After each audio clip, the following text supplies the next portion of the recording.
Moi, je pense que ce thème arrive à point nommé par rapport à la situation géopolitique du monde.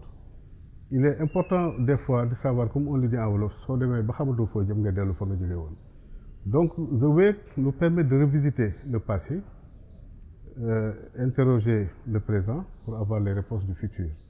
C'est simplement dire qu'est-ce que nous sommes, qui nous sommes, qu'est-ce que ce monde attend de nous en tant qu'Africains, parce qu'on dit la biennale de l'art africain contemporain.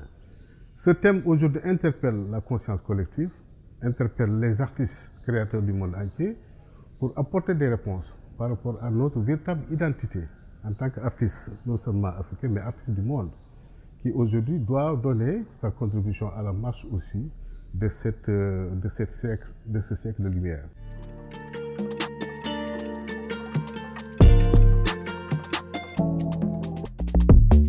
Vous savez, les artistes à tout moment font des propositions artistiques sur le plan simplement de leur proposition de langage, de communication par rapport aux thématiques qu'ils développent. On parlait de l'art classique, on a parlé de l'art moderne, postmoderne, on parle aujourd'hui d'art contemporain. Beaucoup d'artistes par rapport à cette génération ont apporté leur contribution et ce que nous attendions d'eux, c'est à nous maintenant de reprendre ce flambeau, de le vivifier et véritablement de le valoriser.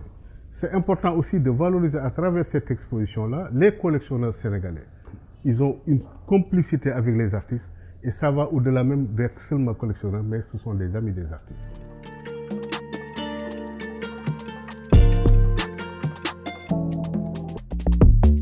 Sur le plan économique, l'art est en train de monter en puissance parce qu'il y a beaucoup de maisons de vente aujourd'hui se trouvent être braquées sur l'Afrique pour non seulement interroger les artistes, mais aussi s'approprier de leur travail pour le revaloriser.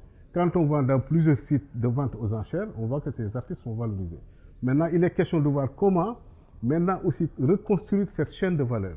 Et c'est là où j'en viens au marché de l'art. Parce qu'effectivement, en 2016, il y a eu une première édition. La Biennale 2022 a accueilli le marché de l'art, mais à travers aussi des panels qui expliquaient les différentes stations qu'on devrait établir. Ce qui est important, la co-construction des parallèles. Aujourd'hui, en matière d'art, il y a plusieurs métiers qui sont interpellés. Quand on parle du notaire, du commissaire-priseur, du commissaire d'exposition, du critique d'art, de l'historien d'art, simplement de l'avocat. Parce qu'aujourd'hui, il faut encadrer cela.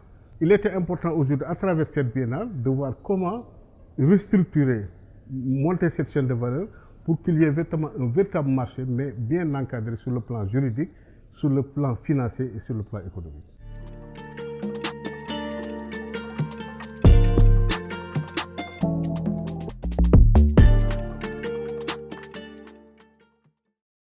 Je dirais que le marché est au stade du balbutiement.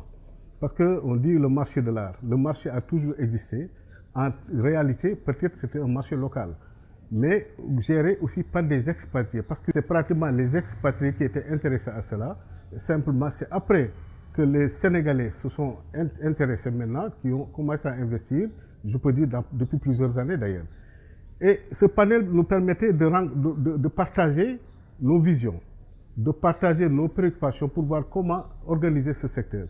Pour que demain, ces artistes aujourd'hui qui vivent ici, souvent on entend les artistes dans des situations extrêmement difficiles, il faut les aider, il faut les soutenir, ils n'ont pas de moyens.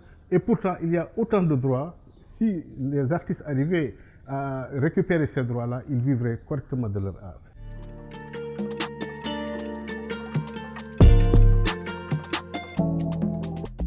Ce que je pourrais dire, c'est d'abord de sensibiliser davantage autour de nous, sensibiliser véritablement les Sénégalais, mais les étrangers vivant parmi nous aussi. Et c'est ce qui doit venir pour leur dire que venez à la Biennale. Parce que cette Biennale aujourd'hui fait partie des biennales les plus importantes du monde. On peut dire même la 4e Biennale à travers le monde, qui draine énormément, parce que tous les projecteurs sont braqués sur Dakar pendant cette période-là. C'est quoi? C'est de dire, à travers l'exposition des collectionneurs, ils comprendront que l'œuvre d'art a une valeur. En Afrique, il est difficile de parler d'argent, mais je pense qu'il est temps qu'on dise que les artistes vendent à tel niveau, vendent à tel prix, ils ont telle cotation qui permet aux non-initiés de dire que ah, ça c'est de la valeur, moi je vais investir dans ça aussi.